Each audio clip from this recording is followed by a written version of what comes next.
What's going on, Sports Card Hobby family? We are back. I am here with Flippin' W. Steve, who hasn't made a video since our last episode, and Neo Yes, I have. And Comics. Shh, Steve, you can't speak. You have not made, or you haven't posted a video. There you go. Okay, you got to rephrase that differently because I have made a video. I just didn't upload it. Not acceptable. Not live streams for content creators only. Yeah. It's on private. You got to be a member of my Patreon. Yeah, that's right. Yeah. Channel member. Steve's got a $69 a month Discord that you have to join, and that's how you can reach him. That's the only way to watch the videos. That's the only way you can get. That's the only way you can get in touch with him. How we doing, guys? And then you could buy his $500 repacks. Hey, don't sleep on the upside down repacks for my Stranger Things slabs that are coming. That's going to be, woo! Those are going to be wild times. Excited for the content around that. Yeah, I've seen some of the stuff that you've been buying, and I figured, yeah, that's definitely repack inventory. This is such garbage. It's got to be a repack. It's got to be a repack product. There's no way someone would buy this card to actually own it. It's got to be for a repack. Actually, I think Atlanta's going to time up perfectly when I'm there with my upside down repack product, because Jeff Wilson is at shows buying out dealers because he needs inventory to sell at the new store. And hello, nobody's got more graded Stranger Things cards than me. So let's make a deal. Jeff Wilson and I will be talking. We'll see what happens. Or I'll probably be talking with the Cards HQ guys. They'll probably be offering me like 10% of comps, but we'll see what happens. Spurs cards brings up a good point. Steve's not making content. How are you going to ask trivia questions for the national trip? Well, no, here's the thing. Last year's trivia was like so difficult that I can't start the trivia questions until like a month or two before the national. Trivia is going to be, so back in 2020. Do you remember? What team was I talking about? Yeah, well, some of those questions were like obvious. Some of them were hard. I get it, but it was a free trip to the national, so it wasn't going to be like where you could just lucky guess and win. You know what I mean? Yeah, people can't really complain too hard based on that fact, because it's like, well, it's like a $2,000 giveaway. So, what hat was I wearing on 12/13? Maybe the last live stream of the year. Whoever wins the fantasy league could like contribute like 3 questions or something. Oh, so while we're talking about the fantasy league, yeah. Steve, do you have an update on who might be winning? I certainly do. Who's in the mix? I want to get chat's thoughts as well. So throw the playoff matchups out there. Yeah, let's run down who didn't quite make the cut. Okay, so the top 6 made the playoffs, and then the top 2 seeds get a bye. And I look like I'm in a Thriller video. What is up with my lighting? Anyway, it's because of my phone. All right, so you have the spotlight on your face? Yeah, it's my phone. It's a professional operation. So let's see. I eliminated Hambone last week. Sorry, Ham, if you're in the chat. He was on the bubble to make the playoffs, and I whooped him, and he finished 7th. So Hambone finished. Brendan, we will discuss this in a bit. Yeah. So Hambone finished 7th. Ziggy finished 8th. Ken Sports Card Lessons was 9th. Tied with, in that order, which is Chris Soul, which is Sports Card Collector Investor Dealer. Tied with Super Bowl Saints, which is Dustin. Thanks a lot, Joe Burrow. There was a 3-way tie for 9, 10, and 11. If only you could have drafted Josh Allen. 12th was Team Matrix. So the top 6,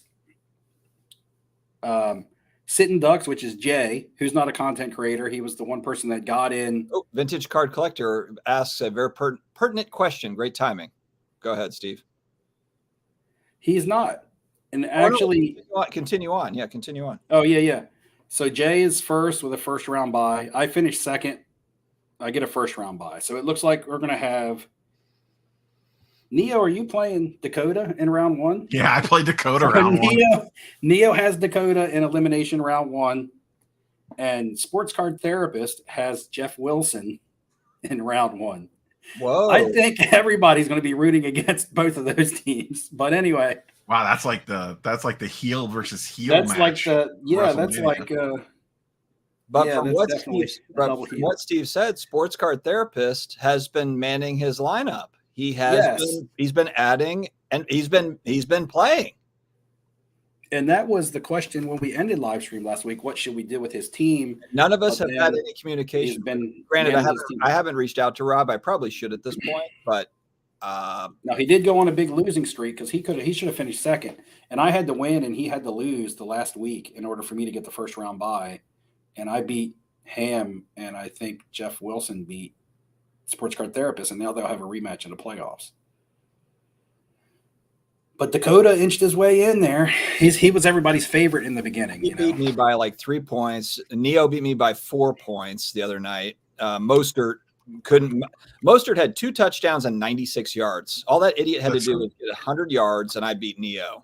I don't want to hear a thing. The first time I played you, Mostert had like 67 points because he had 5 touchdowns or whatever in that game. Exactly. That should have been every week. All right. Yeah.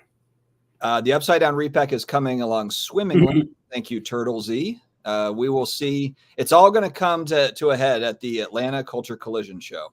You will see. I've got over 100 Stranger Things slabs. So we'll see. And that's not even bringing my best stuff. That's just bringing the other stuff. Good stuff, but just not my best stuff. All right. Yeah. Speaking of Dakota, I think Dakota finally removed his videos. I didn't notice that. I didn't. Yeah, I think he shared that. Yeah, he posted it in his Discord. Yeah, so I think that he did delete him. He just made everything private, I think. Yeah. Exactly. What does he have to hide? Yeah, that's the real question. What's going on over there? Bigger questions. He wants to become anonymous. Exactly. Yeah, I mean, fair enough. He's not making content, so yeah. Jay is going to win. Jay was the biggest I don't think so. of the year. I think Jay's going to lose because he finished first and only had 1 regular season loss. I hate law of averages because he's due for a loss. I beat him in week 7. That's Thomas, I feel like there should be Pancake Analytics should have introduced the Walking Dead repacks. I feel like it should be mandatory at a Culture Collision show that's supposed to be kind of more focused around like non-sports. And yeah, you got sports cards, but you got a mixture. There should be Walking Dead repacks. There should be Upside Down repack. There should be. I'm going to have Walking Dead cards. Okay, well, there you go. Steve's going to have a Walking Dead repack. I'm going to have Walking Dead cards, not repack. We might have a repack just to be funny. I'd really like to get, I don't know, someone, I need Dan the Card Man there with a camera with me like freaking out and like running through the back door with my repacks or something. That would be fun content. Hey, just keep your repacks out of my showcase. Yeah. No repacks allowed. Right. Are you going to decorate your showcase like the Upside Down? I was thinking about that. I've got a table cover with my logo on it. So that'll be like the table cover. Wow. Or just push caution tape around the whole table. Yeah. Yellow. There's a giant portrait of me that'll just be in the background. I think Neo told me I should do that. So that's a whole thing that we're doing. I'm caught up on chat. Guys, this is an easy night. This is going to be easy. This is my obligatory. Have you guys booked lodging for the National yet? I just booked lodgings for Atlanta, and I'm going to. I'm actually setting up at that show. So, okay. Atlanta. I haven't booked for Cleveland yet. No. I don't even know where to start. At your house, Rob. I made a whole video on it. Where to stay? Well, what? Yeah, we don't like. Is it in a playlist that I can go back to? National. Just search National. It's on there. I made like a travel guide to the Cleveland 2024 National right after this year's National. Yeah, just to get Ziggy's attention, I'm going to make sure to not have a checklist. Make sure to have like, the anti, like supposedly a hit. I'll call it like $1,000 card. It's a $30 card. The chaser's not actually in the pile. There's no actual. I'll actually have the chaser in my back pocket, like of my jeans, and somebody will get that on video. Yeah, we got to really play it up. Collector Orlando says he's booked for Cleveland. Man, Orlando, Instagram me or something, like some of the hotels that in the area that are like. Yeah, since Rob there's not without any. I guess there's not. Yeah, I only made a 15-minute video on it. Wow. I'm saying, I guess there's not an optimal option. I guess all there's not. There's no. I know that my friend made a whole. I know my friend made a whole video about it. But Orlando, can you send me some information? And he even lives there too. But yeah, Orlando, send us some information. I don't have a sponsor. I paid for the whole thing. Vintage Card Collector. I'm out that money. So it's all for the content. So it'll be fun. No, I'm really looking forward to it, honestly. It'll be a good time. Oh, we got a tag bot. Look out. Terminators. Which one's that? Fast You 1313 tag bot has entered the chat. Who's the tag bot? All it takes is one. Is something sports cards? That's not. Is that Ziggy? He says evening all. That certainly sounds like a Ziggy comment. Ziggy. It sounds like a Ziggy comment, but I don't know. And it's There's like no the jets colors. on it, and there's no Feels like cheers. Ziggy. Yeah, That maybe not. certainly Maybe not. does. That's not. That's not. Are you sure? I don't know. I saw where Maybe one of Ziggy the is. burners. Well, I saw where he's like starting a new. Yeah, the card channel, hunter. the card hunter. Yeah, something. Cool. Not too many people say evening. That's where he gave himself away. Well, good to see you, Ziggy. Something. It's Larry. It's Larry from Raleigh. No, he's making that. Larry. It says it's Larry from Raleigh. Who? Something sports cards. Something sports cards. Nice cover. I happen to live in Raleigh. Wow, what a coincidence. Well, you should know him. Is that your name? Is he outside your window right now? Is this somebody outside? Yeah, exactly. In the bushes.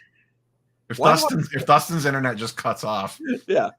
If you see a figure run behind me, somebody in the chat, please let me know. Because I know these guys won't. It'd be creepy as hell if your lights just went out right now. Damn it. I wish I could just turn them off myself. Oh, well. All right. So Trader Griff's is going to win the national trip. So he's not worried about booking anything. What's going on? Jack No 7 Dennis probably said that wrong. Daniel. I need to do more Comic Cons next year. Actually, I feel like this is a good time for you to talk about that, Rob. Your recent pickups, you got a few comic books. We'll slip that in here in the conversation. He's probably saving them for a video. Oh, are you saving it for a video? Or can you I only got I bought like 5 in the last week. I've only gotten 2 so far. You want to just show? Well, you got some of the X-Men's from like the 90s, right? Some of your covers. I mean, this is not a key book at all. This is like a $60 comic, but this is the first comic that I ever remember buying off a newsstand. Oh yeah. You put this What on. number is that? Yeah, I put this on IG. It's 281. Yeah, those are some cool covers. I remember the Jim Lee. It's because Jim Lee art on there. Yeah, that's not Jim Lee art. It's not. No, Jim Lee art's X-Men 1. Oh, this is Jim Lee. I'm sorry. You're right. Yeah, that is Jim Lee. You would lie. 281 was close to the end of his run. Oh, I'm sorry. No, it's not Jim Lee cover art. It's Jim Lee internal art. That's not Jim Lee cover art.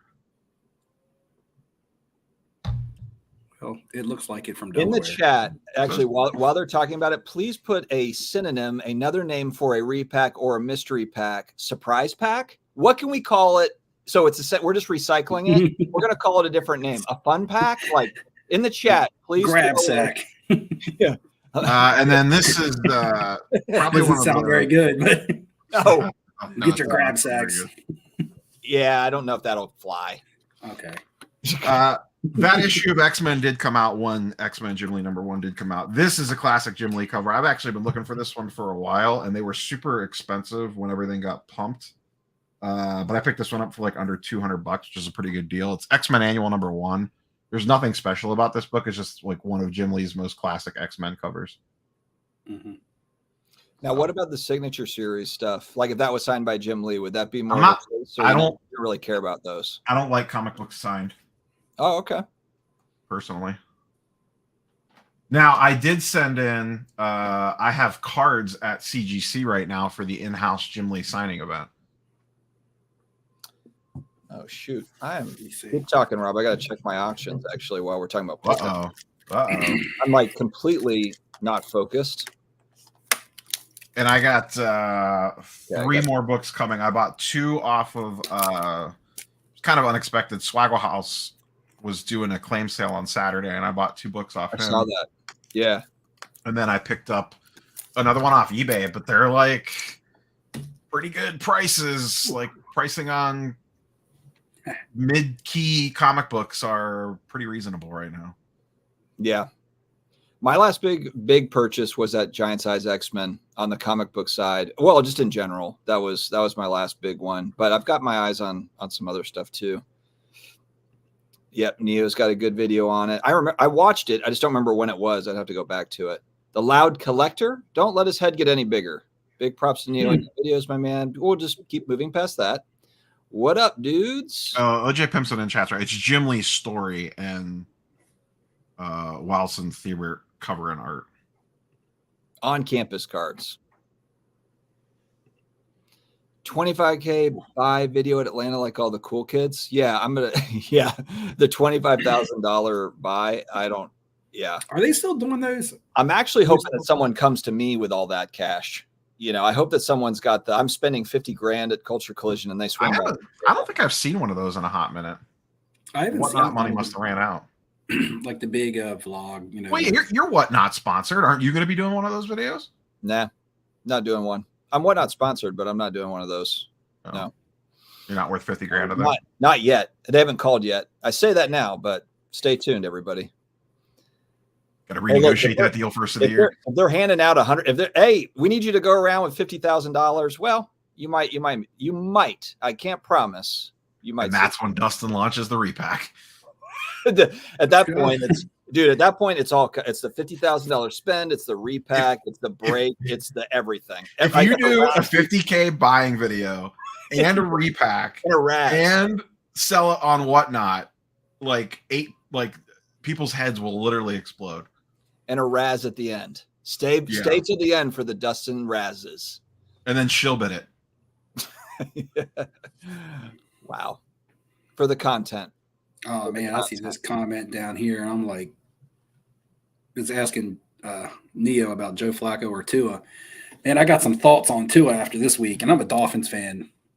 I know who you are now, Southern Sports Cards. I know who you are. Okay, good deal. I know exactly who you are now. Good to see you, buddy. Comic book YouTubers are in meltdown mode. I don't know. Swaggle seems fine. Nah, Swags is good. Swags is a good dude. Reggie's every time I watch a Reggie video, he's picking up something else. Reggie did a freaking YouTube short on Gen V that got like 3 million views. I even watched it. They got what? Like 3 million views. Oh, really? I haven't seen I'm like the last one to see it. I'll have to go. I don't usually watch shorts, but Reggie's those are two of my favorite content creators, period, let alone comic book content. Did he throw like Bikini Babe in there or something? How did he get 3 million views? I don't know. I guess Gen V is popular. We're gonna get you at New York Comic Con next year. He titled it as if it was bad, like "Don't watch this if," and then proceeded to say, "If you don't like to have fun, if you don't like edgy, and things like that." Reggie, professional, right? You guys get so mad about titling, but it's really everything in internet marketing, guys. We're not we don't make the game, like we just play the game. We don't create the rules for it. My favorite thing is a going to zero video, and then someone comments, "Cards will never go to zero." I'm like, I know, like it's just a thumbnail, guys. Yeah. Can we get a commitment to get both of you at like maybe the Charlotte Comic Con next year at Heroes Con? I'll be there. I was there this year. I mean, you were there for like an hour. Dude, we were there together for like 4 hours. I know. It wasn't quite 4 hours. We gotta get Steve there though. Yeah, well, Steve is, I don't know. He's always flaky. Last time I was in Charlotte, Dustin made me drive all the way back to Raleigh in his car. Well, let's plan that up. I don't even drive that much when I'm at home. My wife does most of the driving. You know what? I'm already looking ahead to New York Comic Con next year too. Raleigh's got a big one called Galaxy Con. That's like every 6 months, but it's on the same weekend as the National every year. I'm like, you got to be kidding me. It's like HeroCon, but it's in Raleigh. But I'm in for HeroCon next year. That's an easy one. I really want to go to New York Comic Con. We should all go to that next year. I mean, I'm most likely to be going again. Yep. Okay. And that'll be a future site of a Fanatic sports card event anyway. I remember you, Larry. I remember you. Larry's like, you son of a. You've now suddenly drastically fell behind on chat, by the way. That's where we know we're doing it right. Gonna start a repack and call it the Magician Repack. The tagline would be, "Now you see your money, now you don't." That's the Magic Man. That's from OJ Pimpson, Talladega Nights. Now you see. That's a comment in reference to something we were talking about 10 minutes ago.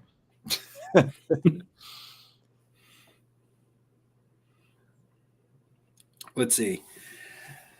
Orlando does not want me to talk about the Dolphins game. Sad sack grabs, but yeah, the Dolphins lost at the end, right? Is that what happened? Well, yeah, but if you looked at the end and they were winning like 27-13, you would have think that they were like blowing them out. But all their points were given to them by Tennessee on a muffed punt, on a fumbled pitch. And Miami got inside the 5 like at least 3 times where they got stopped inside the 5.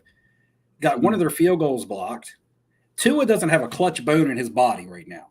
Maybe he'll develop that part. Maybe he'll mature into that type of quarterback. But, man, Dolphins fans out there, he can play with the lead, but if we're losing with 2 minutes left, game over. He is not going to drive us down and win a game. Which is scary when you've got the weapons that he's got. I mean, think about how many quarterbacks would die to have the weapons he's got. Derek Carr's one of them. I'll tell you that. Right. Right now, I'm just like, man, he's a average to above average quarterback in a great offense that does not have the killer instinct or clutch ability to win a game. Yeah, they'll cut. What are they? 8-4? 9-4. Okay. I mean, they're in the mix. They'll be all right. But we have to play Dallas, Baltimore, and Buffalo to end the season. Our 4 games are the Jets, then Dallas, Baltimore, Buffalo. We could lose all 3 of those. I've got my own guy. I've got my own dude in here. This is hilarious. Did you just pull your own comment up? I thought that was you to put that comment. It's not me. It's somebody else with my stuff. That's Ziggy. It's definitely Ziggy. What's the difference in the name? It doesn't have the? Yeah. Oh, okay. Took the logo and everything. Jeez. Dustin's Dusty Pack. Ready to get dusted? Come to booth 319 or whatever. Man, Ray, down there, I would trade you Tua for Justin Herbert any day of the week. Is Herbert done for the season? Yes. Wow. The ultra-modern quarterback bloodbath this year. Yeah, this year's been rough. There's only like 10 or so quarterbacks. Like Steve, isn't this the time of the year you usually pick like your chosen ones for quarterbacks and start buying? Yes. I tried telling Dustin this. Hold on. I tried telling Dustin this the other night on the way to work. I was like, oh, by the way, you asked me to tell you when I started. He miraculously cut out. Do you remember when my phone cut out? I'm like, dude, are you serious? It was one of those things where he's like, hey, I can't hear you. Sam Darnold. So look, we're talking about Atlanta. I'm not saying you got to drop a name, but we start talking about players, and I'm like, you know what? I got to think of some quarterbacks to take to the National with me next year. And I was like, all right, I've got one. And I started explaining why. And I talked for like 3 minutes. And then all of a sudden Dustin goes, what? I can't hear you. I'm like, well, where did you leave off? He's like way back in Atlanta. I'm like, so you didn't hear me talking about the quarterback cards or anything? He was like, no. So then I started again. And then he's like, you're breaking up. And I was just like, and then I didn't have phone service the entire night. Like my service was down in the casino area. I didn't have internet or, and it was a Thursday night. It was funny because I had Hunter Henry on one of my fantasy teams, and I was like, "No, I'm trying to change Hunter Henry out and put my other tight end from last week back in," and I couldn't because I had no internet service, and I had to play Hunter Henry. But then he caught 2 touchdowns in that Patriots game, so it was a good thing. All right, Neil, will you ever try to get a huge comic like Hulk 1? Well, first off, Neo doesn't like Hulk, so it won't be Hulk 1. AF-15 I know you want X-Men 1. Yeah, X-Men 1's the biggest one that's legitimately on my radar. I mean, I would love an AF-15, but my wife would murder me if I bought an AF-15 because that's like even like the lowest grade AF-15 is still like 20 grand. Yeah, like 20K. It's like 15 to 20 for the low. Yeah, for like a 0.5, like ripped to shreds. And I just don't know that. Yeah, it's like a 52 man. Like that. Like X-Men 1 though, like that's. Man, those are getting I think it was Grails or maybe Elite posted one yesterday. It was a 3.0 that presented pretty well for $7,000 that I was like, yeah, running some numbers on. I'm like, okay, let's see. I got this there. I got this there. I could sell that. I can make this happen. Yeah, exactly. I think I might try to like plan on maybe picking one up at Heroes Con. Like that'll give me some runway to kind of build a bankroll. And I feel like that's one I want to buy in person, not, like when, Steve, like how you did your vintage thing. Like it wasn't like it's easy to just go on eBay and click bin, but especially on a low grade like that, I kind of want to see it in person to see how it presents. And for your experience too, like your big Grail book, you just clicked a button on the internet. And Plus, like Yeah. negotiating on like a $5,000, $6,000, $7,000 book, like. I have a question, like with the Comic Cons and stuff, and the comic books altogether, because I've never been into it other than buying a couple issues that I want myself. Do they trade much? No. Like we have trade nights, and we take stuff to people's tables, and I'll give you trade in cash for that, and things like that. Or people or will they carry typically- some stuff around, but it's not. It's like 1% of what we see. Right. I mean, I the get that it's art tough show. to carry it around because it's a whole lot of stuff. So it'd be tough to bring your comic book collection or a box of comic books to a show to trade and try to trade like four issues and some cash into like your big time item that you want or something. I just didn't know if that was a thing that if comic book sellers are ever interested in scaling down to more comic books that people can afford to buy off of. What I've found, just because I've never tried to trade, but just kind of hanging around tables when those conversations go down, comic book dealers. It's almost like a vintage dealer.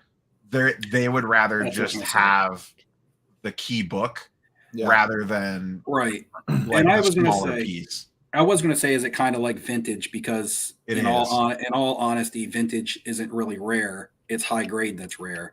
So with comic books, the comic book issues aren't necessarily hard to find, unless you're collecting variants in the modern stuff. But it's hard to find some issues in higher grades, I guess. Yeah, they just would rather, like, say I tried to trade like a giant size X-Men 1 for an X-Men 1. They're gonna be like, no, right. But I mean, maybe they would give me like some credit towards it, but I'm gonna lose that deal. You are not.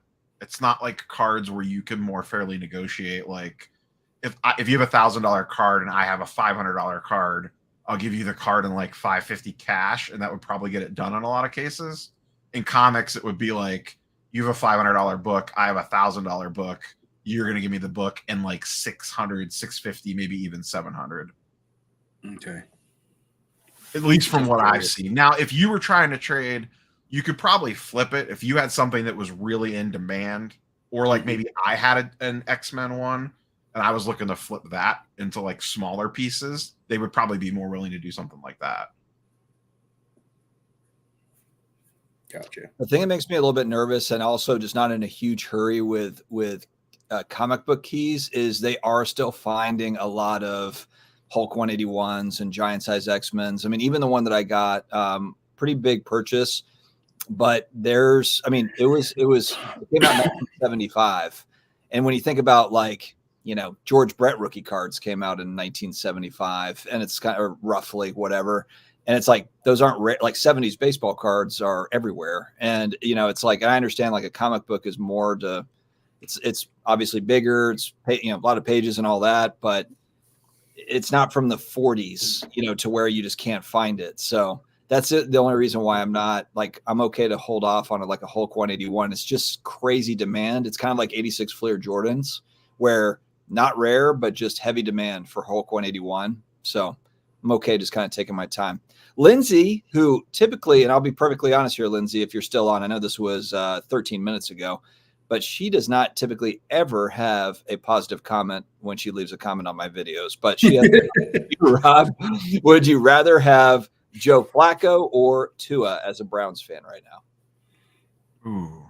I'll take Flacco because I already have 3 injured quarterbacks laying around, and Tua's just asking for trouble. Like, him in a Browns uniform, I feel like he gets concussed putting the helmet on. The way we've been dropping quarterbacks like crazy. Maybe. I don't know. To circle back to your point, Dustin, like a giant size X-Men 1, there is just shy of 12,000 of those in the CGC census. And if you look back to we look at it for cards, the population growth has been tremendous over the last 3-4 years with the boom for cards and comic books. And that, again, that's another reason why it's like, unless it's really rare, if it's numbered or whatever, fine. If it's high grade vintage, fine, but otherwise it's just not a high priority unless kind of the price is right. Just because I think we're going through, it's obvious that we're going through a grading boom right now, to where a lot of stuff is getting graded. A lot of stuff has been graded over the last few years, and it just keeps on. So until I see grading slow down on a lot of this stuff, it's kind of like, that supply just keeps getting bigger. A 181 is just under 14,000. I will say though, and this is one of the things that always appealed to me on comics, is that 12,000 is a lot, 14,000 is a lot, but with a non-modern comic, you only have one option for the first appearance of Wolverine.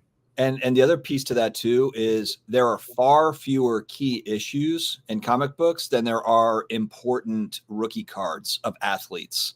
You know, so when you're looking at, you know, how many Hall of Famers, how many, you know, this, that, or whatever for cards, it's not really apples to apples, because if you're looking at X-Men books, for example, and you're looking at, okay, what are the big keys? You're probably talking about 20 or less books in total when you're talking about first appearances, important first appearances and issues. Maybe 25 books if we're being realistic. I know you can probably, and maybe we could argue that a little bit, Neo, but you could stretch on some minor keys maybe, but I would say there's probably 25 books that are like the most important ones. It's an interesting thought experiment. I'd have to like sit down and actually make a list. But then you compare that to how many Hall of Fame athletes are you after for vintage or whatever. It's way, way more. So it's like, it's concentrated into, like, the interest is concentrated into far fewer items in comics. Yeah, because you have a new rookie class every year for every sport that comes along. Comic books, you don't.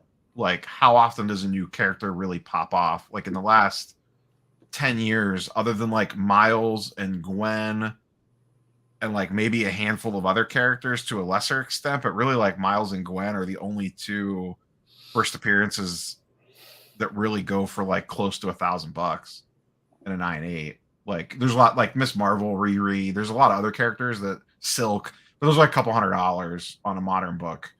There's just not a lot of new characters that actually pop off like that. They don't have the history. Right.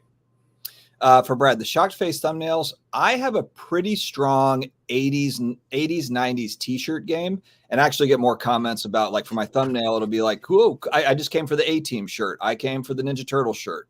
So really that's my focus more than the actual face that I'm making. I don't really know if that stuff works anymore. I know if you go back a few years, that was a thing. And I still do it, of course, to some degree. But I've actually been kind of lazy, and I just reuse the same like goofy face 17 times over. I probably need to mix it up a little bit. I think I've put my face on like 2 thumbnails in the history of my channel. Ever. Brad, shout out to Brad. He runs the Ship Shawana show. Because if you don't do them, it doesn't help. Because I never did them, and nobody ever watched my videos. So maybe I should have. Timeless Cardboard asking about the other Brad. I think that he's doing fine. I talk to him on occasion. He's still in LA doing his modeling stuff. I know he's not in cards anymore. I think he's setting up a program, some sort of like a cult. Well, you can call it whatever you want, Rob. But, yeah, no, I think that's fine. I have a question for Steve. Are you wearing a Days of Thunder hat? Yes. I just feel good that I knew that. A lot of people are probably I kept looking at it, and I'm like, a lot of people are probably hat? I know a lot of people are probably like, man, he's just wearing an old Chevrolet hat. And no, it's not. It's not. Nah, that's the old it is a Chevrolet, City Chevrolet. Yeah, it's his sponsor from. Yeah, it was a sponsor. Days of Thunder. Last week it was a Wayne's World hat. I hope you guys are taking notes. There's a national trip being given away. Oh God. What hat was I wearing for 12 minutes on the December 13th show? And now, if you all just look right here, and now nobody's going to remember any of the answers to any of the questions. I just erased. This is what Steve does when he gets off of work. He just comes upstairs. Hey, he tells his wife, I need an hour to myself, not even when he's on a live stream, and he just hangs out with the toys. Draymond Green, I saw the like knockout blow from the other night, and it's just kind of like, I know he's trying to do the Bill Lambier thing, but it's just so way over the top. I don't know. It's like a senile old man out there on the court. It's like, what's the what does he make, like $20 million to go and like knock dudes out? I mean, I don't know. It's just the weirdest thing to me. He right before we went live, he got suspended indefinitely. They didn't even give him a number of games. It's just a weird thing. It's like, I mean, maybe even in the 80s when it would be like Lambier would do his goofiness, it was still not just like walking down the court and just taking a swing at somebody like that. It wasn't quite like that. I mean, it was he tried to make it look like it wasn't, like a punch to the face. Someone was wondering, like, I wonder if he has like CTE or something. Like, yeah. I mean, I think he's like almost starting to go like, like when Antonio Brown went like crazy. Like his last year in the league, he was just like doing all sorts of crazy nonsense left and right. Well, the thing too is on that play, it wasn't, and maybe there was other plays leading up that got him worked up, but I just couldn't see like what got him so worked up right there. Like was there a swing like that? Like he swung like his life was in danger. Yeah, like what? Like it didn't seem like there was trash talk. I just don't get it. I don't understand. Yeah. And like a month ago, he choked out Rudy Gobert for like no reason. Like, does he still get paid if he gets suspended, or does he not get paid? No, you don't get paid if you're suspended for the stuff like that. I don't think. All right. I do not collect any hockey to speak of. I don't either. Steve, do you have any hockey that you're looking at? No, nothing that I'm looking at. I do have some hockey cards, but nothing that I've gotten recently. How much money did each of you spend on breaks today to get Tom Brady Expos cards? I blew my entire X-Men 1 budget to chase the mortgage is due on Friday, and all of that money went to Tom Brady. I don't have a mortgage, but I took a second mortgage out on the house. Look at Neo flexing. I still have a mortgage, so there you go. I took all the mortgage money. I wasn't into it. I've just been seeing the cards on Instagram, but I didn't even know when they were being released. I thought they were already released. So if they were released today, then I thought people have been breaking them all week. The way it's been. Question. So, and Rob, maybe you know this because you probably understand like Topps Now products better. But like I saw the Bill Belichick card with the inscription. I thought that was actually really cool. And it said $8.95, but I'm like, that's not what the card cost. What is the deal? So normally Topps Now, when you buy one, you have they like randomly insert parallels numbered to a certain thing or lower. Oh, okay. You just have a chance to get one. Okay. Normally they sell the autographs separately. So like I'll use an example. Like when Terry Francona retired, they did a base card for like $8, and then they had an autograph card that was like $70, and there was like 100 of them or whatever. In this one, the autograph is the chase. So they're going to be randomly inserted in. There's 41 of them, I think, that he did. Okay. So, like, you're going to order 3 of the base card, and you have a random chance to get an autograph card inserted. Damn, so smart. They're so smart with that stuff. Yeah. I mean, they got me. I gave them $30 and bought 5 of them. Like, because you're like, yeah, for $8, like, why not? You know. Well, when you buy multiples, you get them cheaper. It's $8 if you buy 1. It's like $6.50 if you buy 5, and like $5.50 if you buy 10. Okay. Well, and I have a question for you guys, and this will allow chat to chime in as well. What would you rather have, an on-card auto of Tom Brady, or an on-card auto on a football card, or a baseball card? Football card. I mean, football card. I mean, any Brady auto is a Brady auto, but obviously, if you're giving me a choice, I'm going to go a football card. Now, yeah, I don't agree with it. Any Brady auto is a Brady auto, honestly. So, but I would take the inscribed one on a baseball card over a football card. Because I mean, you could apply that to any player and say any auto of this person is just an auto. It a lot of time what dictates the value of it is what it's on. We were talking about this backstage about how memorabilia is often less sought after, especially in the card market where it's a lot cheaper. Like, I have a Larry Bird jersey hanging here that's autographed. Nice piece here. It's displayed. It's autographed. Certificate of authenticity. But it's a lot cheaper than going out and buying like a flawless on-card auto of Larry Bird. It's just a little card. Even if it had a small piece of a jersey patch on it, this is an entire jersey. So, it's not always someone's signature. It's just someone's signature. It's a lot of times it's what it's on. The funny thing about that too, Steve, is you could say like, oh, well, with the card, it could be like game used and like your jersey. Right. I've got a Barry Sanders one, and it's basically just like a Fanatics jersey or whatever. Mm-hmm. It's like a regular jersey. But now with all the player worn, like not associated with the player, like you're basically getting like all the, the entire player worn jersey with the signature as opposed to just the card. Yeah, I'm digging the inscription stuff. I like the Pete Weber one that they came out with. And I know that I think you said it backstage, it could get really watered down if we see a lot of the inscription stuff. I don't really care though. I hope that they continue that. It's still way better to have those as a chase than just the regular old, like, okay, we got another. I mean, I'm a Breeze collector, you guys know.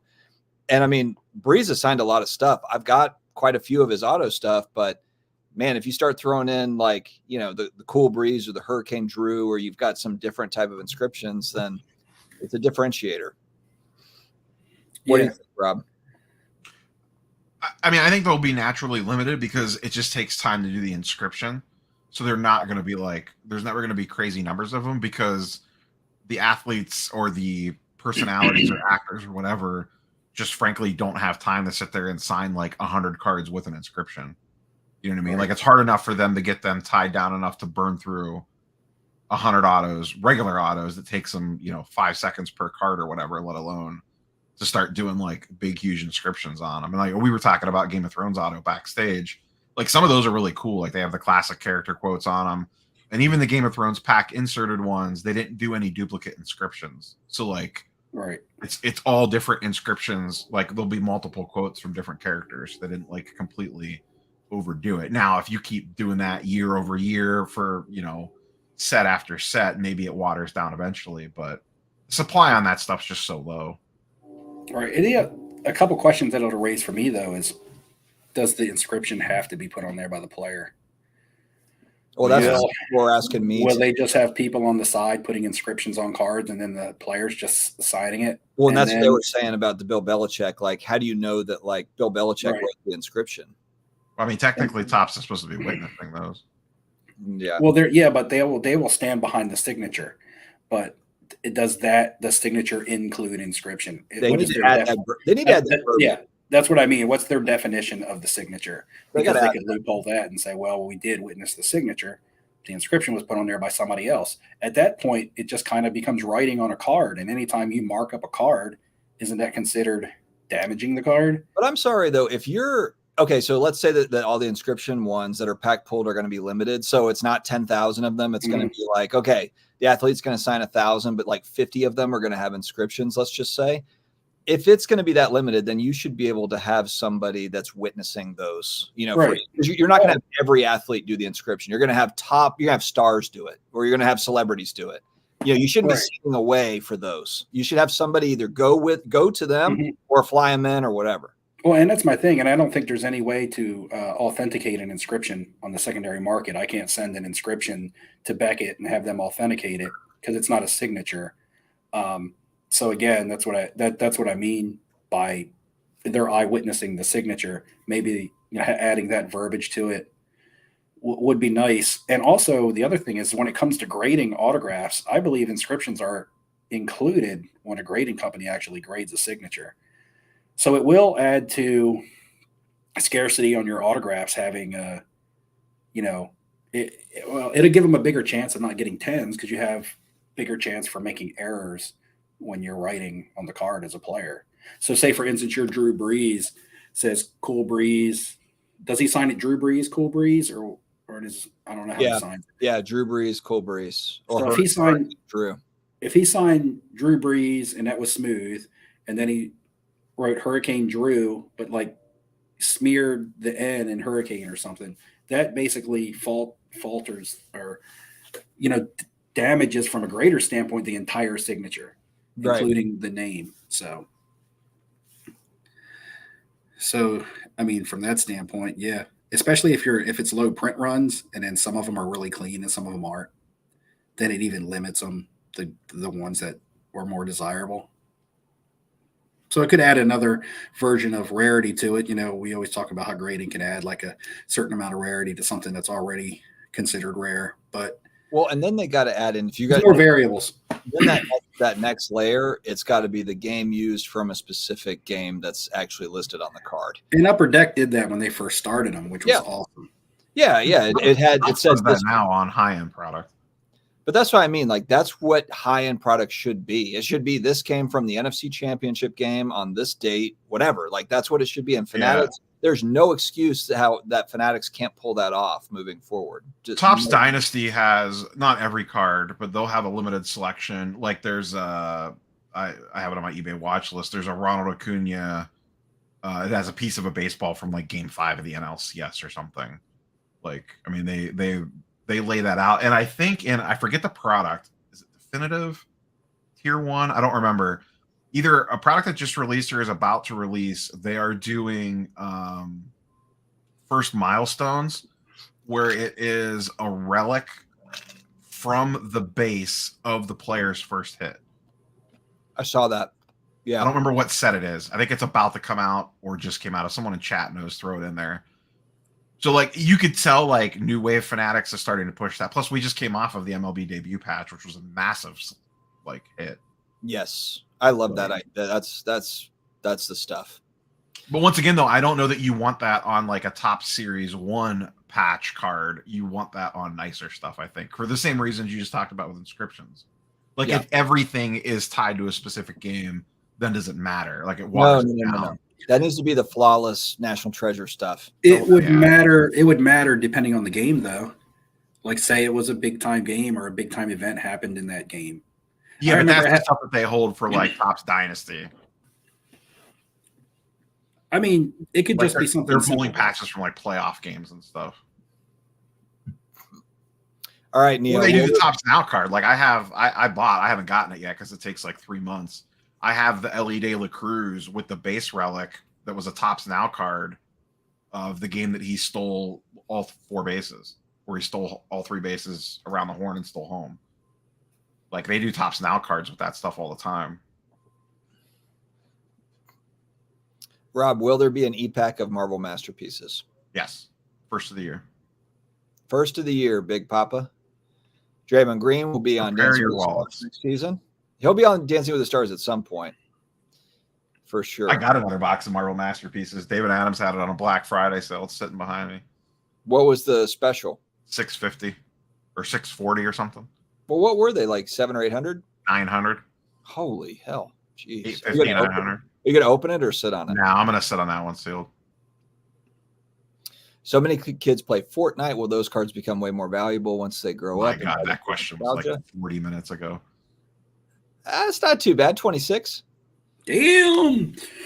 I think Fortnite, it does have chasers though, right? It's got like, there's a few chase cards, I think. Because I remember seeing like a few expensive Fortnite cards out of those packs. They're cheap boxes, but I think there actually is like a fairly sizable chase. There's some rare stuff. Yeah, I don't know shit about it, but some of those sell for a ton of money. I mean, I think with the video game type cards, I think there has to be more to it than a video game. The video game that people like, I think it has to become a giant marketing machine, you know, like Nintendo and Mario did, you know, and have everything, not just a video game that's popular with gamers. Fortnite is like this generation's Mario. I mean, like every kid is just living on that thing. And that's what I mean. Maybe when somebody grows up years from now and they have the nostalgia and they want to go back and buy Fortnite cards, but that I think would be the only thing that would ever really like drive that. You're creeping me out a little bit. Alternate sports card dad, Bizarro World sports card dad. Unless they did something with like unless it was something with like Wizards of the Coast where the cards were actually useful in a game mode or something. I mean, like look at video games. Look at the old school Nintendo cards. Like some of those sell for tons of money, don't they? Yeah, but you can't compare. You can't compare Fortnite to Nintendo though. Nintendo is its own marketing monster. You know, I would argue that Fortnite is that for this generation. Movies. I haven't seen any Fortnite movies. I haven't. There's theme parks. There's Nintendo theme parks, and we're talking about an entire company in Nintendo as opposed to just one game. Nintendo is a company. Fortnite's a game. So it's like, what's Nintendo's number one game? Mario. So you would have to compare a game to a game. You know, I'm talking about lunchboxes. I mean, everything. It's like they're like Kiss, the Kiss of the rock and roll world. They market everything. I like the graded game stuff. I love that stuff. I think it's funny because you had like the big rise and the crash, but the crash is great. I mean, that's the whole. Now like a lot of the stuff has come way down in price. I would rather just buy the actual retro games, sealed games, and buy a card for it. But it's just me. Yeah, but like I said, I'd like, or like you said, Neo, imagine the people that play Fortnite now growing up and want to go back and get cards, because that's how it happened with Nintendo. It was older, middle-aged guys that played Nintendo when we were young that's buying Nintendo cards and making them worth money. I mean, I have I have an Allen and Ginter card of Charles Martinet autograph here because he's the voice of Mario. So, you know, it would, like I'm saying, this generation is going to have to grow up, have money, and then have that nostalgia to want to go back and buy those cards. Yeah, cards and comics, Golden Age comics, much more rare than pre-war, especially in good condition. Especially in good condition. It's interesting watching, and actually, he would know too a lot about this. There's a lot of kind of going back to Golden Age comics, a lot of really niche stuff. You know, horror comics going. Yeah, a lot of pre-code horror. Oh, that's what I was just about to ask They Leo sell about. for If you know anything about that. They sell for huge money. It's like a whole other thing.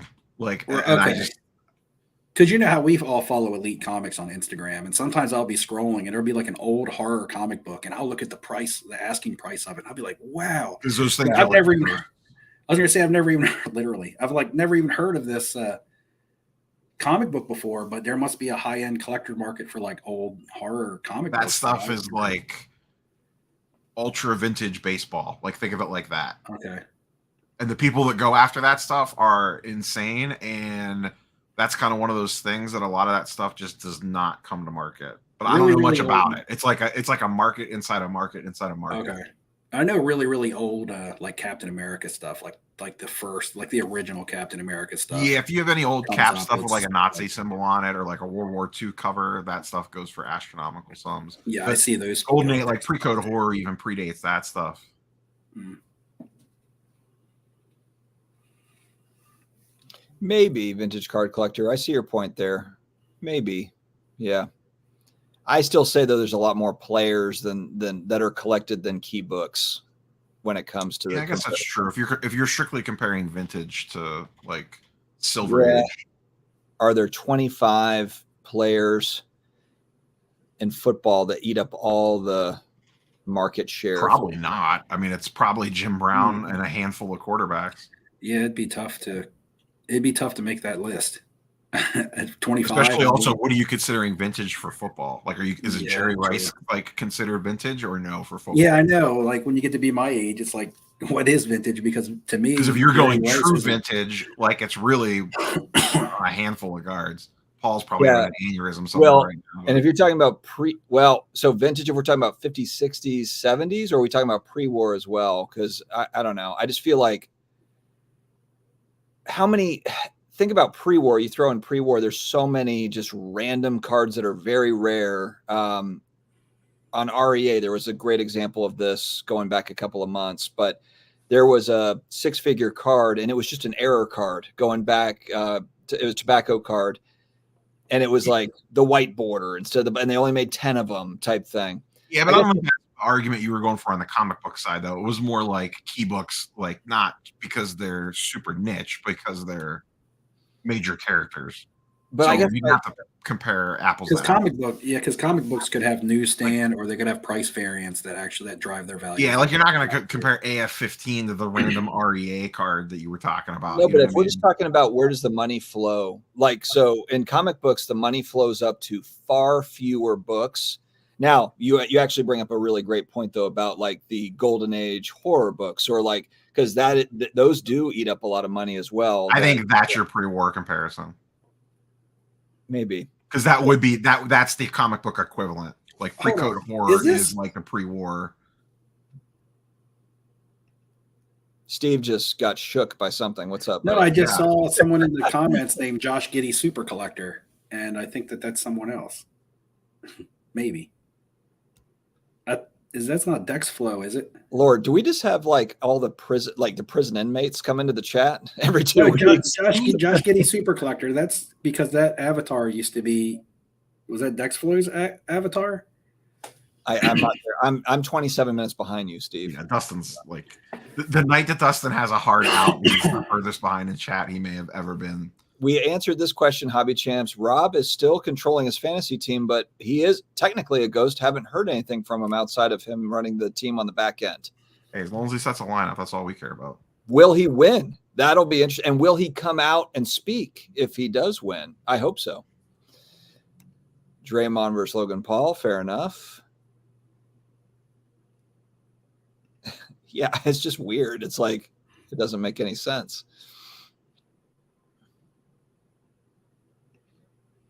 Connor Bidet, I see what you did there, Bob Boozle. Nice one. Trader Griffs thinks that you live with your mom because you don't have a mortgage. He's just financially responsible. That's all. Trader Griffs. We spit our Where's house. that? No, actually, he's just 40-something years old with no kids. Like, My wife and I don't have kids. There you go. We both have full-time jobs and we don't have kids. That's what happens when you don't have kids. It's only 2K for the national spot. Blah, blah, blah, blah. Okay.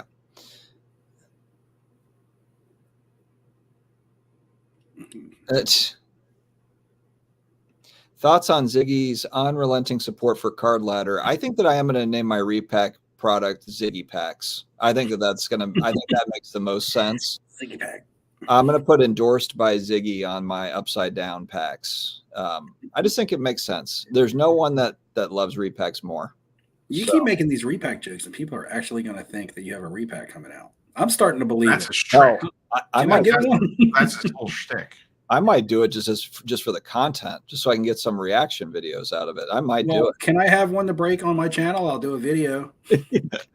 And then you have to be like, what? You have to really flip out, be upset. But don't put anything good in it, because then, we'll get blamed for, It's got to be the, I bought into Dustin's $1,000 premium level repack, and let's see what I got type deal. I got the hit.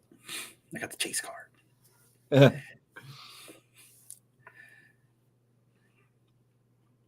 Jordan's baseball autos are worth less than his basketball. Does he have a lot of baseball card autos pack pulled? I don't know. There is one I think there's from Upper Deck that's really, really rare that I actually think outsells a lot of his basketball. It might be from Upper Deck MVP. I think it's from a really low end product.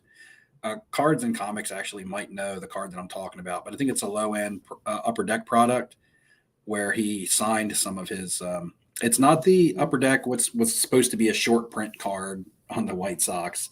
It's not that Upper Deck card. It's one of his ones that came out like a year later. It might be Collector's Choice, or it's a low end Upper Deck product, but I think they threw some on card auto Jordans in those, because one surfaced a couple months back on a big sale because the card is it's like hen's teeth. They're really hard to find. But I'm not an expert on that. Maybe Cards and Comic knows what card I'm talking about.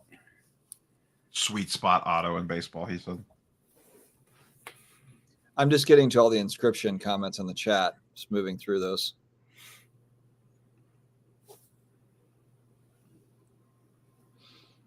Okay. The sweet spot cards are kind of not very desirable. I don't know why. Maybe because they're signed on like a piece of baseball and then inserted into the card, so it's almost like a cut. Because I had the Cal Ripken Ernie Banks dual auto out of Sweet Spot, and I remember when I bought that how surprisingly cheap it was at the time. And a lot of them are signed with like ballpoint pen because they're on that type of material. I never heard of this, but that's cool. McFarlane Barry Bonds figure that had a piece of home plate from the World Series in the base of the figure. I've never heard of that. That's really neat. I knew that he made figures. I didn't realize he had one with a game used piece in it. Yeah, McFarlane's action figures are pretty awesome. Legos. Anybody in on Legos? This is a Rudy Alpha Investments question here. Legos is one of those things. I see some of the sets and I'm like, oh my God, that looks amazing and I want one. And then part of me is like, I'm so thankful I never got into Legos because they take up a ton of space and they're ridiculously expensive. But they look so awesome. Yeah, Rudy's got warehouses, so he can do that. You ever been to any like the Lego stores, like the one in New York? Yeah, City, we were at the one in Disney not that long. What this past year when I went there. Yeah, like, they just came out with an Avengers tower. It's like it all lights up. Like it looks. I would love to get that, but it's like it's like $1,000, and it's like, what am I going to do with it? Yeah, it just takes up a mountain of space. I feel like there's like an alternate version. There's like a variant of me that got hardcore into Legos instead of cards. Legos hurt. They hurt when you step on them. Your bare feet. That's why you got to keep them sealed. Yeah, right. NFL and NBA not as old as MLB. That's true. Baseball's just they had a head start. It was America's game for a long, long time. Yeah, if you're talking about vintage NBA, you're talking about like 2 cards. Yeah, there's no pre-war NBA.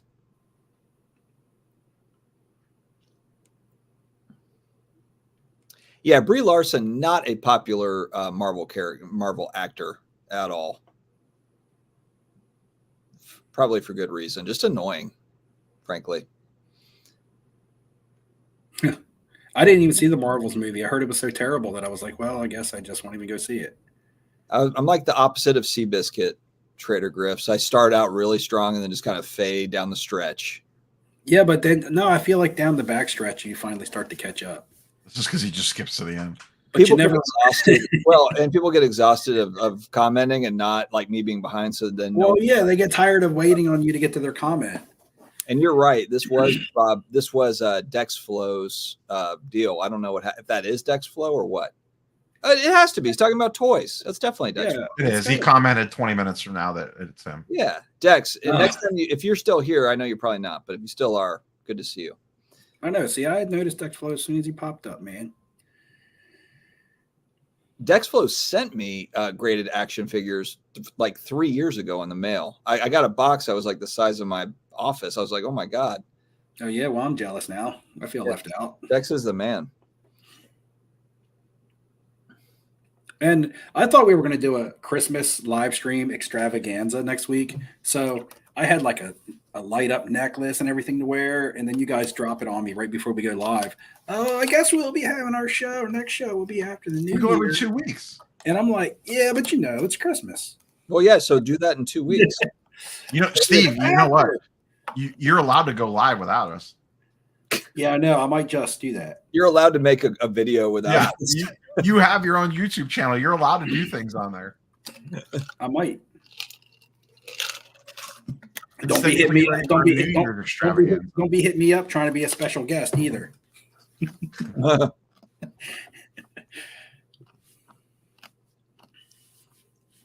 do you guys think? If I did a live stream on, let's see, Christmas is on a Sunday or Monday, right? On Monday. The day after Christmas is a Tuesday. Well, we're streaming that. I have to work Christmas Eve. I have to work Christmas Eve, but I get out of work fairly early. But I'm not going to live stream on Christmas Eve. People are going to be with their families. Why would you?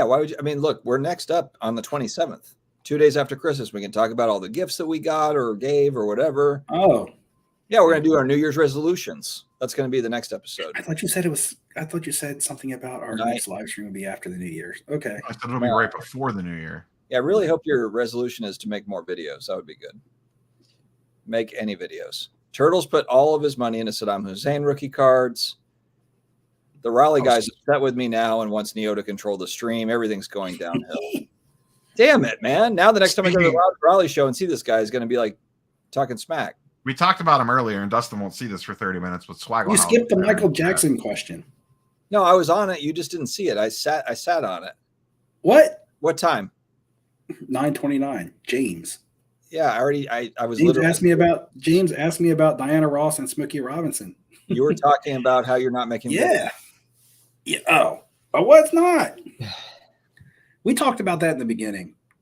Well, anyway, it says once the truth comes out about Diana Ross and Smokey Robinson being Michael Jackson's parents, the truth is out. People just have to accept it.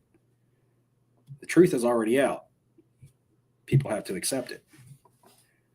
Anyway, I like their collectibles as is, but would it be cool to have them all signed on something? It would, regardless of the situation. It would be awesome.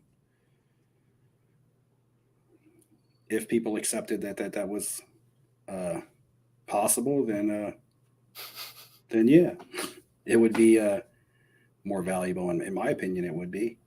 All right, great. But I love rock and roll stuff as it is, all music stuff. John's happy now. You've appeased him. You've said the piece. That's not even John's question. I wish that it's you would James. I know, but you're speaking directly. You're speaking to John. So, John, we're recognizing the thing. We're recognizing. No, because that has 2 silver coins there, and that might actually be somebody else that I know. Because everybody's names in the chat has changed. Well, he's asking. You guys noticed that recently? He's asking for John. So I think that we've said that that's a thing. Look, there's more people out there that believe this. I'm saying I think it's probably true. I'm saying I think it's probably true. We've said it. It'd be an awesome movie, wouldn't it? Ziggy Packs at the Atlanta Culture Collision. Rob, are you coming to Culture Collision, or are you going to be lame and stay back? I don't know. Who, Rob? Yeah, he's not coming. Well, even if he comes, he's lame. I'm just kidding. I'm just messing. Hey, by the way, we were talking about the National because I was asking Dustin if he was coming alone this year or not. And so he thinks that he's probably going to be by himself this year, which means 3-hour Italian dinner. He'll be able to make it this time. I might be able to come to the 4 hours. He'll be able to make it this time. I don't know if there's anywhere in Cleveland we could get a 4-hour Italian dinner. What would you recommend? Did you put good places to eat in Cleveland in your video? I did. Yeah, I was saving that for closer to the National. Oh, that's the video I was waiting for. That one will be out like a month before the National.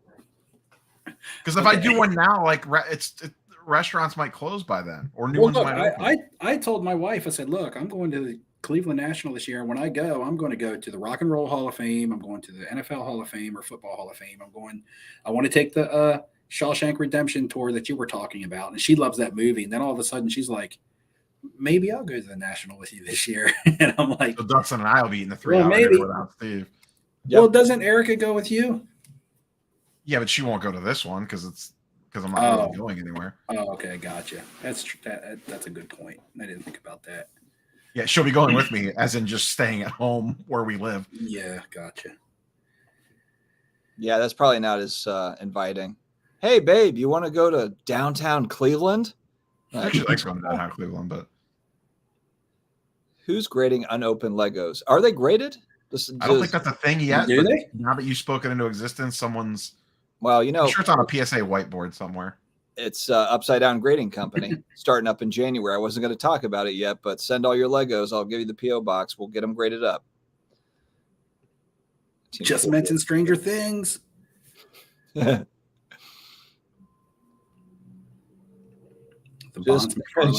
mention Stranger Things if you want Dustin to read your comments. I guess that Bonds McFarlane is a real thing, man. I never heard about that, but yeah, that sounds. What do they go for?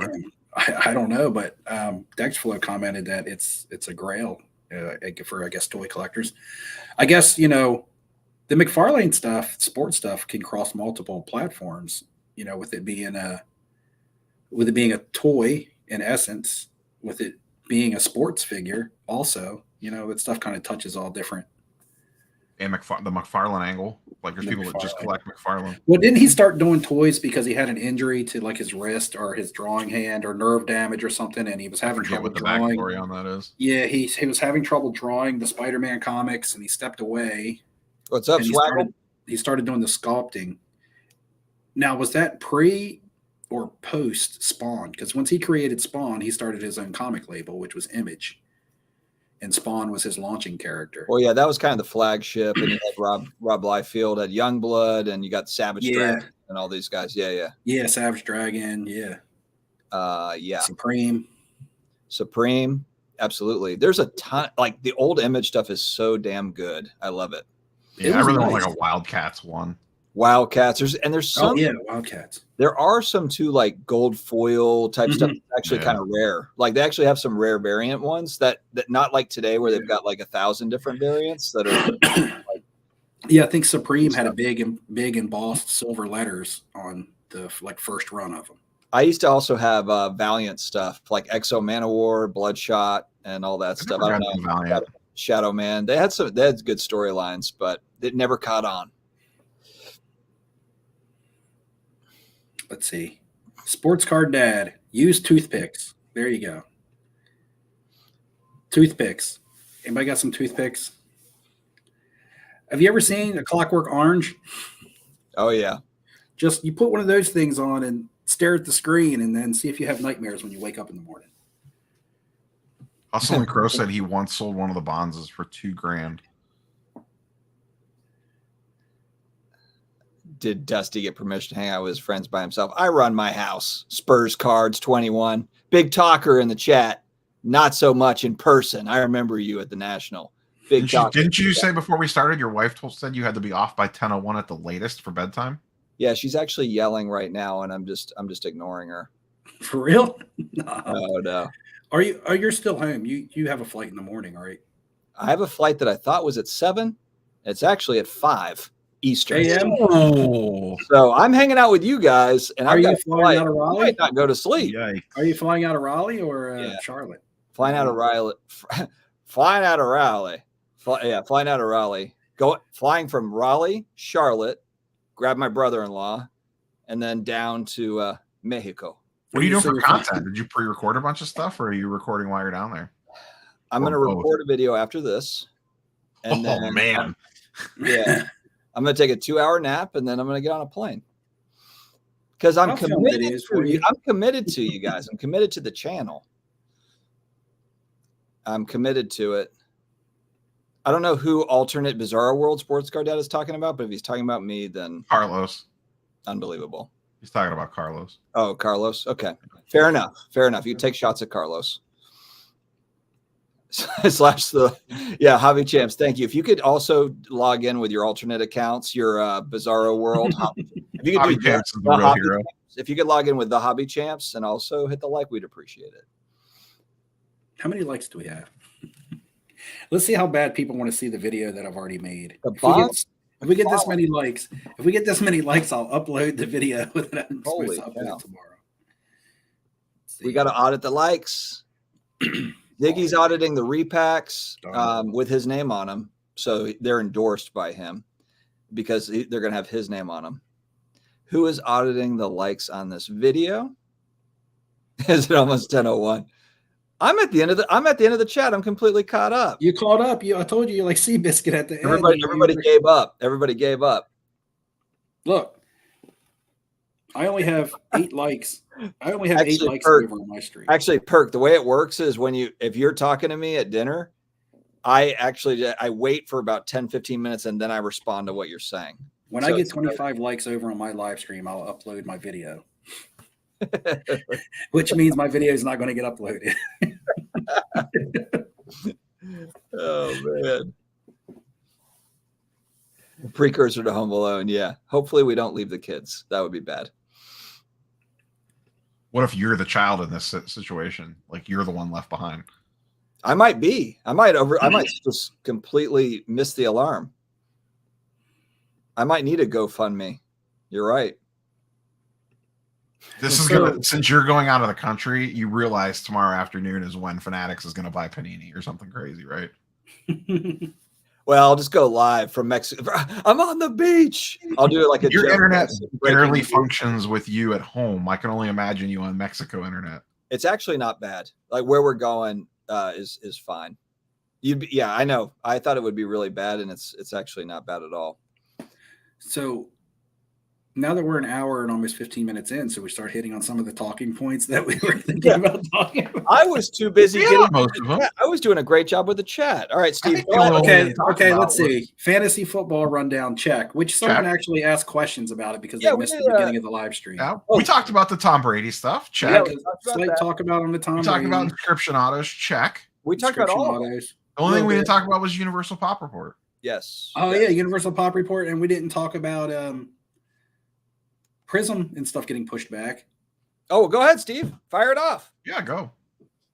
What do I look like? Walter Cronkite. You're the one brought it up. We didn't even talk about that pre-stream. No. Look, there goes Dustin. Dustin, don't sleep now. Then you won't be able to sleep on the plane. Let me get about 20 minutes. Go ahead. Just start talking about Prism. No, what do you guys think? What do you guys think about Prism being pushed back with CJ Stroud is in concussion protocol, and Houston, I think it's still going to come. A couple games, but so Rob, do you think it's getting pushed back because of lawsuits, or do you think it's just like a random pushback, like a normal pushback? I think it got pushed back because Fanatics controls the printers and probably said, you'll get it when you get it. Right. Yeah, I think it's coming out. You think it is? It has a release date. It just got pushed back into January. Does it hurt the value, you think, of like CJ Stroud Prisms when they finally hit, or does it make stuff that's already out more desirable because people got to have something to get their fix? I think it'll just temporarily inflate the stuff that's currently on the market until Prism comes out. Yeah. Kind of like remember when Hoops used to come out for basketball and people would buy it crazy and then it would die. But like, if it doesn't come out like till next year, It's probably not even going to be out till after. Does it have a new release date? Yeah, it's like January 7th. It's like the first week of the year. So, are we still in regular season then? We'll still be. I think that would be like right after week 18, I think. Yeah, so basically it'll depend. Like if Stroud, I mean, they're on the bubble for the playoffs. They're in the if Stroud's playoffs, playing week one of a playoff game and he wins, then it'll just be very situational. It doesn't matter that Stroud's going to have the buzz going. He's going to be the guy that everyone's going to want at the National. But the thing is more rookies flop than succeed, right? So more rookies flop than succeed. So when the product comes out so late, people kind of have less to chase. You know, in the beginning of the year, say if Prism was out before week 1, people would have been chasing all of the quarterbacks. You know, Bryce Young, who's been a bust, Anthony Richardson before he got hurt. People would have been chasing a lot of these other players than just CJ Stroud. In fact, it had probably been chasing those guys more than CJ Stroud. And then now that we've got to see the season play out, CJ Stroud, surprisingly to most, has been the best quarterback out of the class so far. Richardson was hurt. Bryce Young is just in a terrible situation. I don't really know how to judge his play other than he's really on a bad team, but he's also playing bad quarterback too. So yeah, it's like, but you know, when Bryce Young cards hit, there's not going to be the hype around him that there would have been if they were to hit the desirable products were to hit prior to the season. You know, we'll be a few months out of the NFL draft by the time the products, and I know this has been an ongoing revolving problem that's happened since COVID, but at what point do you think the companies catch up to make people, because it definitely has to hurt them. Not only are they not getting the product on the market, when they do get it on the market, it's less desirable because you already know how the season has played out, and you're already looking towards next season. Whoa, Dustin, it's not that kind of strange. Sorry, I had to just change my pants. Sorry, guys. I thought it was like, what did I say in the video? The NBA 2022 flawless, like Paolo Banchero's rookie year, is coming out in January 2024, or I'm sorry, February 2024. Is that like 2 years after his rookie season? Yeah. Crazy. Well, it'd be like it's like a year and a half.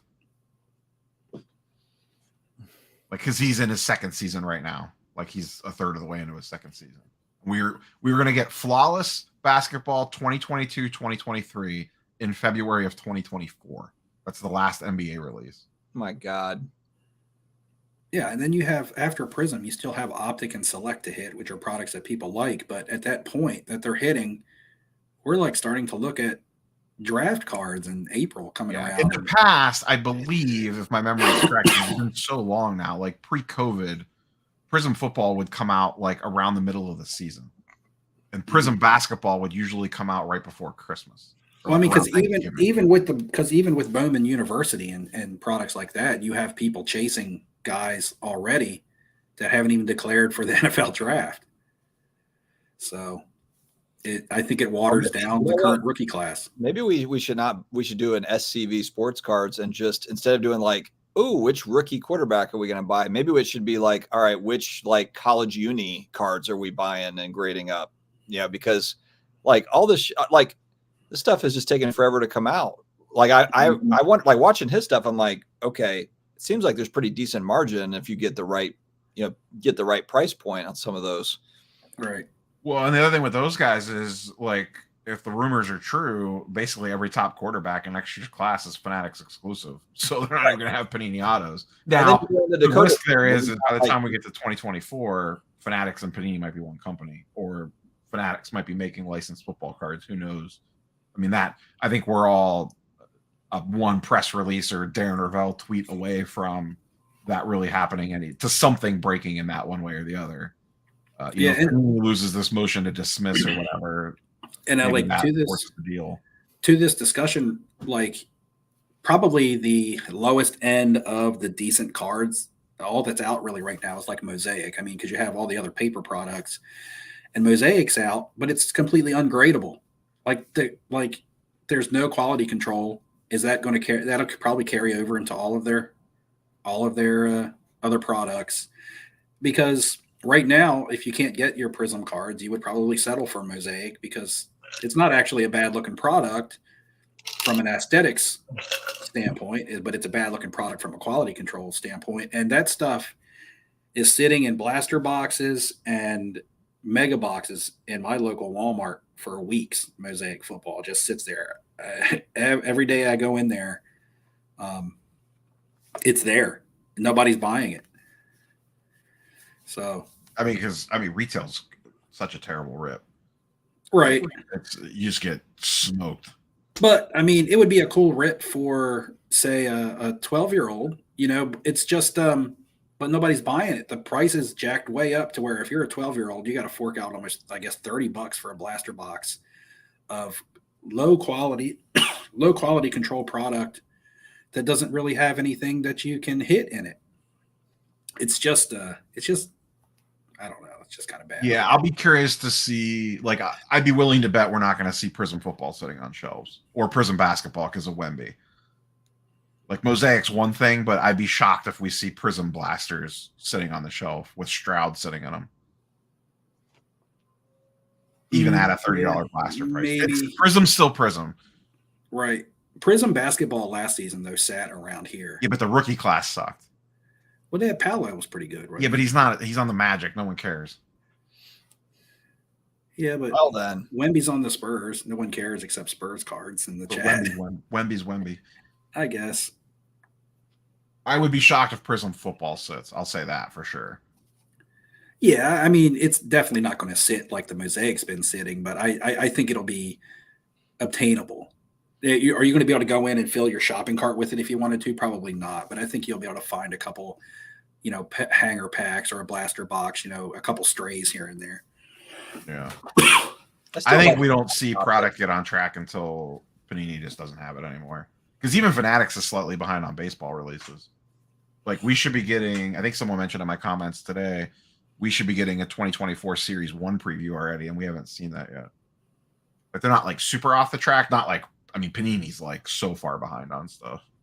And they're not going to get caught up because Fanatics controls the printers. So, like, Fanatic stuff's going to print first. But if why not build another one? Like, here's the other thing is like, and it's probably easier said than done, but are we just going to be waiting? Like, are we just going to wait for them to acquire another printer? Are they going to start another one? Like, they obviously need more printers. I think that's clear. If they're running Panini stuff and their stuff or I'm sure that's not the easiest thing to spin up. I can only imagine what those just print less. Like. That's the trick. Is like you don't need flux. You don't need like. Oh yeah, get rid of all the those. Ziggy finally caught. Ziggy finally caught up with the Ziggy packs. What is he here? Yeah, he's the last comment. He doesn't like it. I'm behind again by 4 minutes. I'm behind again by 4 minutes. Ziggy, they're called Ziggy packs because you have to approve them. They get your stamp of approval first. I saw Derek Carr up close. I've been watching him all year, and I'm not seeing great things. A Nani, whatever. I'm not seeing check down Prince. He is, and then or if he doesn't get sacked first. You know what though? Here's the deal. I would rather see them yelling at each other than laughing and like joking around on the sidelines. If they're yelling at each other, that means that they care about something. I agree with you. Breeze is a Saints goat, no doubt. But I would much rather see them yelling at each other and fighting. That's actually, to me, like that's good. I want to see in a relationship, if you're not fighting, if you're not, kind of yelling at each other on occasion, that's not a good thing. You need to have some arguments. How many games did you go to this year for the Saints? I've just been to one. I went to the Lions game this past week. Not they played the Panthers this past week, the week before that. My brother upgraded us to like the second row on the 45-yard line. It was absolutely insane. So that was really cool. That made it. I saw you in a photo with your brother. It was like 21-0. Like we blinked in the first 60 seconds and the Lions were up 21-0. And we're like, we're literally going to be the best seats in the house to watch their biggest blowout ever. It's going to be like 80-0. And they ended up coming back, but it was really cool. Bob Boozle, that will not work. We do not want the Saints in Dover, Delaware. That's like 15 minutes from me. We have 3 teams around here that everybody fights over already: Baltimore, Philly, and Washington. Is Derek Carr going to be back next year, or are they ditching him? What's his contract situation? So we either have him on a 3 or a 4-year deal, but we've got a team option on the 3rd. So basically, he's our quarterback for 2 years. So we got him this year, next year, and then we can bail after that. So we're going to bail and draft Arch Manning. That's what's going to happen. And then Dustin sells his house to buy into breaks. And it's going to be incredible. The Arch Manning. Yeah, I'm going to be that guy. Like so it's always like, don't speculate on the new quarterback. And then I'm going to be first in line to speculate on the new quarterback. I can already see the thumbnail. This one's different. It's different this year, guys. You don't understand. You'll be the guy that pays $4,000 for the PSA 10 base Donruss. It's for the content. It's for the content. Paul Rubin, who's going to run the training card? That was Pee Wee Herman. Yeah, Pee Wee Herman. Yeah, I still got my gold Derek Carrs. I still have them. I didn't. Here's the thing, though. I didn't spend very much on them. That's the one thing. I mean, so I wasn't buying high. They were never high. Nobody was ever excited about Derek Carr. So it's not so bad. Now's when you double down because they're even cheaper. I was like, we got to own 5 of these. I need to have the entire run 1 through 10. Isn't that what therapists tried to do with Eli Manning? Careful. Oh, did he try to get all of the entire run? I just know that was Eli Manning golds that he was bidding on. God, who the hell? Jeremy Lee on the mind for the Bizarre World Sports Card Dad. What's going on with him? So naive. Is there something going on with Jeremy Lee? I don't know. I don't know. I like Ziggy's take at 10 p.m. on Prism cards, though. I'll be there in about 15 minutes. Just give me some time. All right, I'll skip down. No, it's okay. You're not too far behind. Ziggy Packs, Not that one. Angry Face. It's almost Dusty Buns' bedtime. He's got to get back up on chat. Dusty Buns. And you don't remember sports. This dude called out the altered Brady. Is this one you're talking about? No. Oh, okay. Next. No. Like, yeah. 2 comments. Not move the Saints to Dover, Delaware. That would be right down the road from me. I'd still come. I would be there. I would be good for the casino business.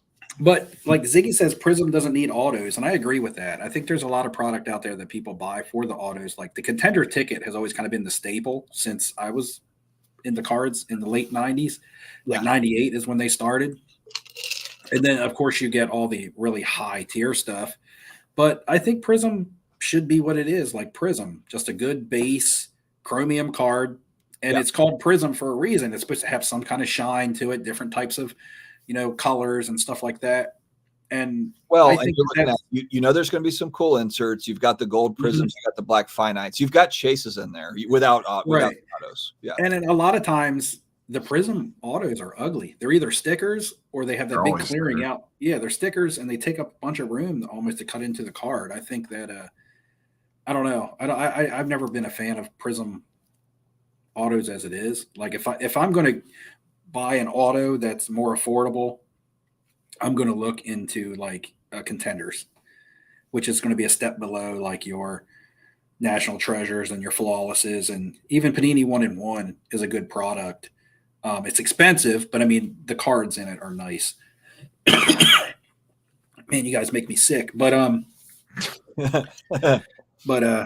yeah, I do. I think that's a good point. Like if they were to cut out some of the unnecessary stuff in Prism, and that's just my take. Maybe the majority likes Prism autos, and then it would be stupid marketing for Prism to remove it, or for Panini to remove them. But it would help get the product out. And I honestly don't.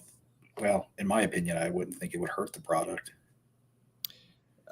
Vintage card collector, would you rather spend $1,000 on a new Prism hobby box or a 90s football box like Skybox EX 2001? I just feel like I would be like the reaction of like Ace Ventura, like after kissing Finkel and Einhorn or whatever, after I open that $1,000 box and get nothing out of it. That's where I really I know that I would feel absolutely sick about it. So I would just rather buy just one card or buy singles. That's where I really struggle. with spending huge money, unless it's something where I'm spending $1,000 to sit on it and hold it. If it's a box, it's like, okay, well, maybe I'm going to sit on that box for a long time. I don't know. If I was to buy some 90s football product like the EX 2000 or whatever, I like 98, man. That's a good. There's a couple good rookies out of there. At one time, that rookie class was really, really big, but I just remember about Pacific Prisms. Is that what we're talking about? 90s Prism. For the 90s Prisms. Disney Chrome on UK Topps today. I don't follow the Disney Chrome stuff. It was like that Kakawa 100 stuff, but it was a UK only release because of the licensing agreements. Oh, okay. I'm sure it'll be popular.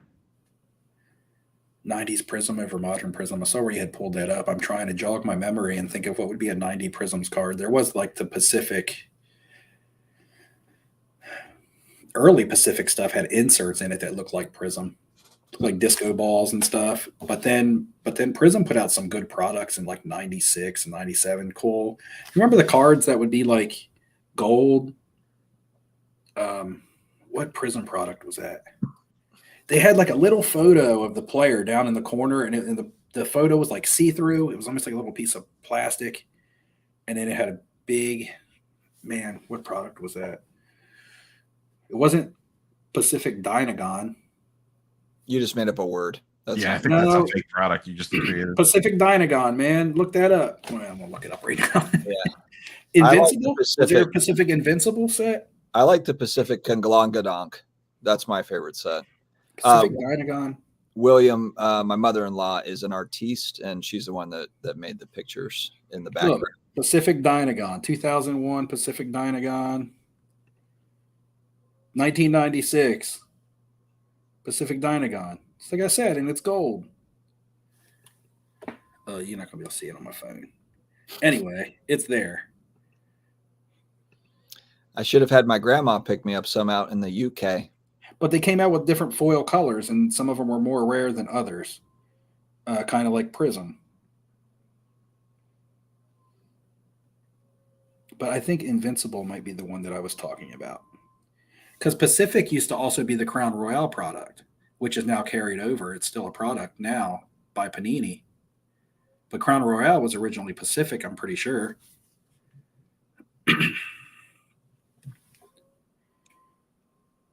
I bought so much of that stuff back in the day. I used to bust so many hobby boxes in the 90s, the mid to late 90s of football. I wish I still had some of those. I probably still have a lot of those cool inserts. I have all that stuff in the attic in like big row boxes. So all these like 90s inserts that are becoming popular again and stuff, I probably have loads of that stuff upstairs. Just haven't dug through it. I remember some of my favorite ones came out of Pacific product because they would be die cut like a do you remember the die cuts that were like palm trees for the Pro Bowl cards? And they had some that were cut out like surfboards because that's when it was played in Hawaii. I don't remember those. The Pro Bowl inserts were always awesome. They would be cut out like a palm tree one year, and then the other year it looked like a bunch of surfboards behind the player, and they were die cut like surfboards. Badonkadonk. Come on, man! I thought you knew about cards. You're the sports card dad. I was born in 81. I don't remember those. That means you were. I'm kidding. I was around for Pacific. I just don't remember those specifically, or as my son would say, Pacific. Pacific Invincible, I think, might be the set I was talking about that had the little picture in the corner.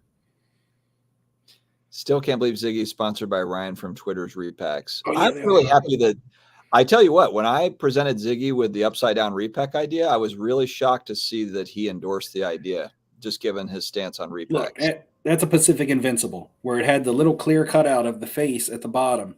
Oh, that's nice. Yeah. And then you could get different. See how this foil is red? There would be different color foils that were like serial numbered to lower amounts and stuff.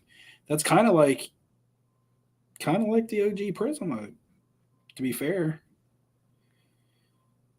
Those cards bring back memories. Got a merino like that for the PC. The Pro Bowl die cut. It's a palm tree die cut. Yeah, those cards are cool.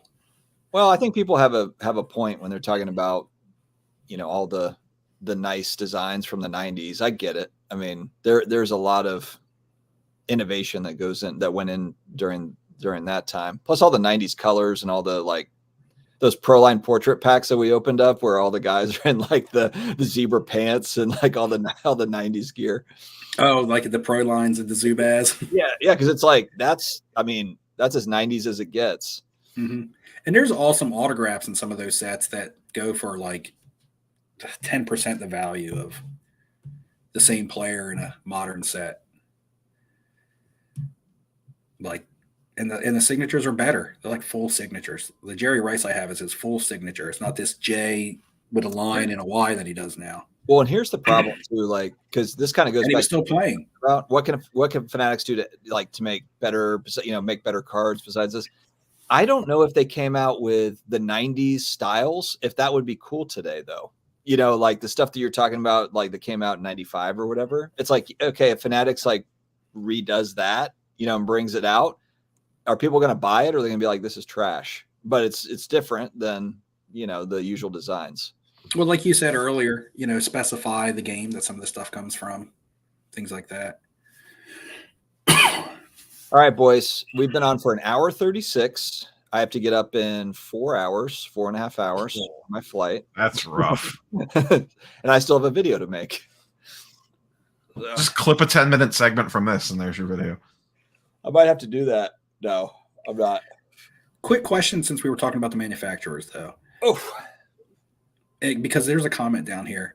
Panini product. Do you think it remains in demand? I know that because they had the licensing for so many years, there is going to be only certain players and stuff that you can get in Panini product. But remember, Topps lost licenses and Upper Deck lost things, and their stuff stayed in demand. So where do you see Panini once they lose their rights to the Players Association and not the company? Where do you see stuff that's already out? Like a Tatum Prism, you mean? Like stuff that already exists? Yeah, stuff that already I think it's just going to be player dependent because that's your only option. So it's like, it's not like you can go chase the Topps Jason Tatum rookie. You know what I mean? Right. Or the Upper Deck. Right. Like that's all you got. So I just hope there's no downtime in between the license exchange when cards start getting printed like there was in 2011, 2012. No, Fanatics will have those things ready to rock and roll. I can guarantee that. All right, fellas. That'll be a fun question for next week. I'm hitting a wall, and we are at the end of chat, and I think that means it's time. It's time. If I'm at the end of chat, then it's time to call it. All right, friends. Thank you very much for joining us for another episode of Off Centered. We'll be back on the 27th, post-Christmas, pre-New Year's, to talk about New Year's resolutions and how to make the perfect repack. And it's coming, friends. It is coming in 2020. And it's all Flippin' Steve's idea. He's really got it mapped out. I'm excited for him to really kind of talk more about that. They're going to believe you. I'm happy that Ziggy's on board too. So we're in a good place. We're in a really good place. Repack is actually real. This is his way of pretending that it's not. I'm just numbing everybody to the idea so that it's not some sort of a shock when the upside down repacks start to come out. The only topic more beat to death than repacks is Tom Brady Bowman cards. We can just start trading repacks. Hey, I give you my repack for one of your repack and repack for repacks. We don't even care what's inside anymore. We just trade the repack based on what you might be able to get inside of it. I'm going to buy and hold repack strategy. Yeah, like sealed wax, like how I stash Pokemon wax. I'm going to stash. Why are you guys bothering with sealed product? You should be just buying repacks and just holding. Diamond Hands repacks. All right, guys. That's it. We will see you again in a couple weeks. Thanks. Merry Christmas, everybody. Later. We'll see you guys after Christmas. Oh yeah, Merry Christmas. We'll see you Happy holidays. Whatever it is that you do. Yeah, happy Hanukkah, Kwanzaa. All right.